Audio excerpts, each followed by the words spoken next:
প্রিয় বন্ধুরা, আজ আমরা আলোচনা করব একাদশ শ্রেণীর বাংলার পুঁইমাছা গল্প। দেখো, পুঁইমাছা গল্পের আলোচনা করার আগে আমরা গল্পের উৎসটা একটু জেনে নিই, বা গল্পের প্রেক্ষাপটটা, মানে কোন প্রেক্ষাপটে কোন পরিস্থিতিতে লেখক এই গল্পটি লিখেছিলেন সেটা জেনে নিই। সিদ্ধেশ্বর ঘোষের বাড়িতে প্রতিনিয়ত বিভূতিভূষণ বন্দ্যোপাধ্যায় গৃহশিক্ষকতা করতে যেতেন। সেখানেই বাড়ির ছোটদের এবং সিদ্ধেশ্বর বাবুর ছেলেদের অনুরোধে বিভূতিভূষণ বন্দ্যোপাধ্যায় পুঁইমাছা গল্পটি রচনা করেছিলেন। পরবর্তীকালে মন্মথ সিদ্ধেশ্বর ঘোষের ভাইপো মন্মথর অনুরোধে এই গল্পটি অবসারিকাতে, তাদের পারিবারিক পত্রিকা অবসারিকাতে প্রথম প্রকাশিত হয়। তারপর গল্পটি তোমার প্রবাসী পত্রিকায় নিয়মিত প্রকাশিত হতো। তারপর 1931 খ্রিস্টাব্দে এই গল্পটি মেঘমল্লার নামক ছোট গল্পে, মানে গল্পগ্রন্থে এটি প্রকাশিত হয়। তো যাই হোক, এবার আমরা আলোচনা করি পুঁইমাছা গল্পের মূল কাহিনীটি। দেখো, বিভূতিভূষণ বন্দ্যোপাধ্যায়ের এক অনবদ্য সৃষ্টি এই পুঁইমাছা গল্পটি। গ্রাম বাংলার অতি তুচ্ছ ঘটনাকে কেন্দ্র করে বিভূতিভূষণ বন্দ্যোপাধ্যায় রচনা করলেন তার এক মর্মস্পর্শী গল্প পুঁইমাছা। এই পুঁইমাছা গল্পের আমরা দেখতে পারি সহায়হরি নামক এক দরিদ্র ব্রাহ্মণ ও তার 3 কন্যা এবং স্ত্রীকে নিয়ে খুব অসহায়ভাবে দিন যাপনের করুণ কাহিনী এই গল্পটিতে বর্ণিত হয়েছে। বৃত্ত আর আভিজাত্য হারিয়ে সহায়হরি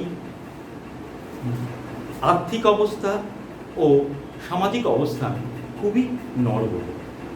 এরকমই এক পরিস্থিতিতে সহায়হরি তার 3 মেয়েকে নিয়ে এবং তার 3 মেয়ে এবং তার স্ত্রীর মুখে 3 বেলা 3 মুঠো খাবার তুলে দিতে সে অসমর্থ।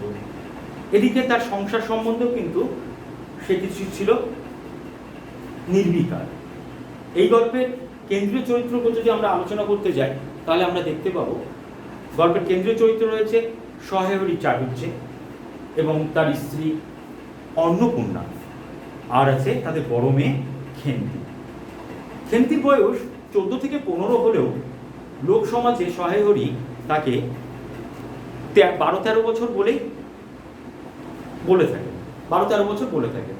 তো দেখো, এখানে এই গল্পটি মানে এই তোমার পুঁইমাছা গল্পটি, সম্পূর্ণ গল্পটি আবর্তিত হয়েছে গল্পের কেন্দ্রীয় চরিত্র খেন্তিকে নিয়ে। খেন্তি গ্রাম বাংলার 14-15 বছরের মেয়ে, তার মানে সে একটা বিবাহযোগ্য মেয়ে। আর এই বিবাহযোগ্য মেয়েকে যথাসময়ে পাত্রস্থ করতে না পারার জন্য সহায়হরিকে লোক সমাজে নানা রকম কটূক্তি সহ্য করতে হয়। কিন্তু সহায়হরি ছিল নির্বিকার, তার মেয়েকে পাত্রস্থ করার মতো কোনো আগ্রহ তার ছিল না। কিন্তু তার স্ত্রী অন্নপূর্ণা বিষয়টা নিয়ে খুবই উদ্বেগে দিন কাটাত। যাই হোক, এরকমই পরিস্থিতিতে গ্রামের মাতব্বর কালীময়ের উদ্যোগে খেন্তির বিবাহ ঠিক হলো পাশের গ্রামে, অর্থাৎ মণিগাঁয়ের সীমন্ত মজুমদারের ছেলের সাথে। যথাসময়ে খেন্তির বিবাহের দিন উপস্থিত হওয়ার আগে খেন্তির আশীর্বাদ হয়ে গেল। কিন্তু এখানে কিন্তু একটা গোল বাঁধলো। এবার কি সেটা গোলটা? খেন্তির যার সাথে বিবাহ ঠিক হয়েছিল, অর্থাৎ শ্রীমন্ত মজুমদারের ছেলের সাথে, সেই ছেলেটা ছিল একটা লম্পট ও চরিত্রহীন। গ্রামেরই এক কুম্ভকার বধূর সাথে তার একটা অবৈধ সম্পর্ক ছিল। আর সেই কারণেই তাকে সেই কুম্ভকার বধূর কোনো এক আত্মীয় তাকে উদ্যম মধ্যম প্রহার করেছিল, আর সেই প্রহারে সে শয্যাগত ছিল। এই ঘটনাটি সহায়হরি কানে পৌঁছায়। তৎক্ষণাৎ সহায়হরি সেই বিবাহ নিষিদ্ধ করে দেয়। ঠিক আছে, মানে সীমান্ত মজুমদারের সাথে বিয়েটা ভেঙে দেয়, সীমান্ত মজুমদারের ছেলের সাথে বিয়েটা ভেঙে দেয়। এদিকে তোমার মেয়ে আশীর্বাদ হয়ে গেছে, কিন্তু যে মেয়ের বিবাহ সেখানে দেয়া হচ্ছে না। এই নিয়ে গ্রামের মাতব্বরদের মধ্যে একটা অস্বস্তি জেগে ওঠে। যথারীতি তোমার সেই কালীময়ের চণ্ডী মণ্ডপে সীমন্তকে সহায়রীর আবার ডাক পড়ে। সহায়রী উপস্থিত হলে তাকে যথেষ্টভাবে ভৎসনা করা হয় এবং তাকে একঘরে করে দেয়া একটা ভয় দেখানো হয়। এই ঘটনার পরে সহায়রী যখন বাড়িতে আসে এবং তার স্ত্রী যখন এই ঘটনা নিয়ে তীব্র ভৎসনা করে, তখনই আমাদের এই গল্পের কেন্দ্রীয় চরিত্র খেন্তি সে কি করলো, সে কিন্তু তার বাবা মায়ের যে একটা তার বিবাহ নিয়ে একটা বাদানুবাদ করছে, তাতে তার কোনো প্রকার তার অনুভূতি নেই, অর্থাৎ তার কোনো রকম চিন্তা নেই।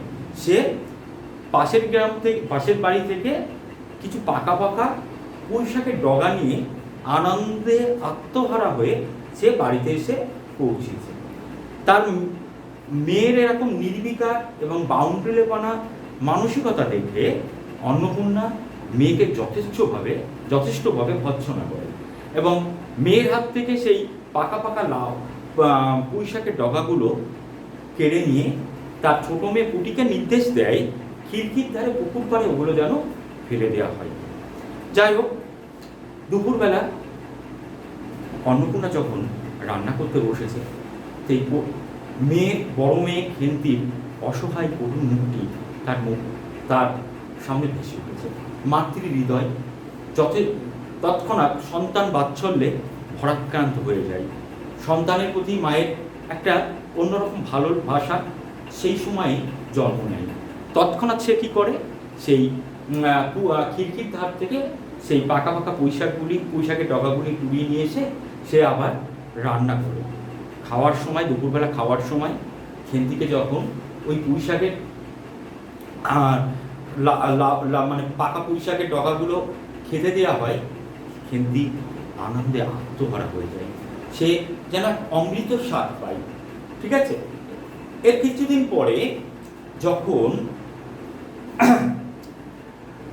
সহায়হরি তার মেয়েকে নিয়ে তরজপোতার বাগান থেকে 15-16 সের ওজনের মেটে আলু চুরি করে তুলে নিয়ে আসে, সেটা অন্নপূর্ণা ধরে ফেলে এবং এইটা নিয়েও অন্নপূর্ণা কিন্তু বাড়িতে একটা ভয়ঙ্কর গোলযোগ সৃষ্টি করে। স্বামীর প্রতি একটা তীব্র ধিক্কার জানায় এবং যথাসময়ে খেন্তিকে পাত্রস্থ না করতে পারলে যে বাড়িতে আরও বড় ধরনের খারাপ পরিস্থিতি তৈরি হবে, সেটাও কিন্তু অন্নপূর্ণা সহায়হরিকে জানিয়ে দেয়। যাই হোক, এরকমই পরিস্থিতিতে বাড়িতে সহায়হরির এক দুঃসম্পর্কের আত্মীয়ের ঘটকালিতে খেন্তির বিবাহের সম্বন্ধ স্থির হয়। পাত্র মাত্র 40 বছর বয়সে।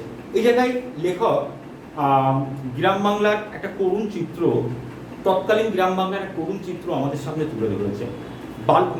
বাল্যবিবাহ যে কতটা ভয়ঙ্কর রূপ ধারণ করতে পারে, আর ওই পরিস্থিতিতে বাচ্চা মেয়েগুলোকে কিভাবে সমাজের যুবকাস্টে জাতকুল বাঁচানোর জন্য কিরকম একটা বিবাহযোগ্য করে দেওয়া হতো, অপাত্রস্থের হাতে তুলে দেওয়া হতো, সেই করুণ কাহিনীটি আমাদের সামনে ফুটিয়ে তোলার চেষ্টা করেছেন। তো যাই হোক, পাত্র বয়স 40 এবং পাত্র কিন্তু এটা প্রথম বিয়ে নয়, এটা ছিল তার দ্বিতীয় বিয়ে। হঠাৎ করে পৌষ পার্বণের দিন চলে আসে। পৌষ পার্বণের দিনে গ্রাম্য অসহায় পরিবারে সামান্য উপকরণটুকু জোগাড় করে অন্নপূর্ণা বেশ কিছু পিঠে তৈরি করেছিল। মেয়েকে 18-19টা দেওয়ার পরেও মেয়ে যখন পুনরায় আর কিছু চেয়ে নিয়েছিল, তখন মেয়ের ভবিষ্যৎ বিবাহের শান্তির কথা অনুভব করে সে একটু নিশ্চিন্ত হয়। যাই হোক, বিবাহের দিন উপস্থিত হলো।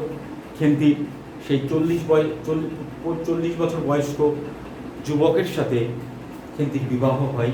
যথারীতি খেন্তি তার মা বাবার বাড়ি থেকে সেই শ্বশুর বাড়ির উদ্দেশ্যে রওনা হয়। অন্নপূর্ণার মনে একটা ভয় কাজ করে, একটা অজানা অপরিচিত পরিবেশে সে মেয়েকে পাঠাচ্ছে। মাতৃহৃদয় তো কেঁদে উঠবেই, কিন্তু পরক্ষণে সে নিশ্চিত হয় যে কিছুদিন পরেই সহায় হরি তাকে তার কাছে ফিরিয়ে আনবে। এই ঘটনার কিছুদিন পরে সহায় হরি যখন তার কন্যাকে তার বাড়িতে নিয়ে আসতে যায়, পাত্রপক্ষ তাকে পাঠায় না। কেন পাঠালো না? কারণ সহায় হরি বর্তমানে মাত্র 250 কোটি টাকা শোধ করতে পারেনি। তার কারণেই সেই কারণেই মেয়েকে তারা শ্বশুর বাড়িতে বাপের বাড়িতে পাঠাবে না। যাই হোক, ভরাক্রান্ত হৃদয়ে সহায় হরি চলে আসে। এখানে আমরা একটা ঘটনা মিসিং করে গেছি। ঘটনাটি হলো, দেখো এই ঘটনা আমার একটু আগে বলে দেওয়া উচিত ছিল। এক শীতের দিন আমাদের খেন্তি, প্রচণ্ড শীতে খেন্তি উঠানে একটা পুঁই শাকের চারা লাগিয়েছিল। আর সে বলেছিল প্রতিদিন জল দিয়ে দিয়ে এই গাছটি সে বড় করে তুলবে। এমনকি শীতে কাঁপতে কাঁপতে সে মুখুজ্জেদের বাড়ি থেকে গোবর কুড়িয়ে নিয়ে এসছে, গাছটাকে বাঁচানোর চেষ্টা করেছিল। যাই হোক, আমরা আবার চলে যাই সেই ঘটনাতে। খেন্তির বাবা তাকে, শ্বশুর বাড়ির লোক তাকে তার পিতৃগৃহে পাঠালো না পাঠানোতে খেন্তির বাবা সহায় হরি বাড়ি চলে গেল। কিন্তু এক ফাল্গুনে খেন্তির বসন্ত রোগ হয়েছিল। তখন শ্বশুর বাড়ির লোকেরা কি করলো, খেন্তির শরীর থেকে সমস্ত গহনা, সোনার গহনা খুলে নিল এবং তার দুঃসম্পর্কে সহায় হরি দুঃসম্পর্কে এক বোনের বাড়িতে টালাতে, সেটা ছিল টালাতে পাঠিয়ে দিয়েছিল। ঠিক আছে, পাঠিয়ে দিয়েছিল। কিন্তু এখানে এক ট্র্যাজেডি ঘটে যায়। আমাদের গল্পের অন্যতম কেন্দ্রীয় চরিত্র খেন্তির মৃত্যু। সময় চলে যায়, মানুষ তার কাজে পুনরায় লিপ্ত হয়, পুরনো স্মৃতিগুলো ফিকে হয়ে যায়। এরকমই এক পরিস্থিতিতে সবাই কালক্রমে খেন্তির কথা ভুলে যেতে বসে। আবারও একটা পৌষ পার্বণ আসে। সেই পৌষ পার্বণে আবারও তারা অন্নপূর্ণা বিভিন্ন উপাচার বা উপকরণ সংগ্রহ করে পিঠে বানাতে বসে। পিঠে বানানো হয়। রাতের বেলা সেই পিঠে যখন খাওয়া হচ্ছে, খেন্তির ছোট বোন কুটির তখনই মনে পড়ে তার দিদি খেন্তির কথা। খেন্তিও একটু ভোজন রসিক ছিল, সেও পিঠে খেতে ভালোবাসতো, পিঠে খেত সে। ঠিক আছে, তারপর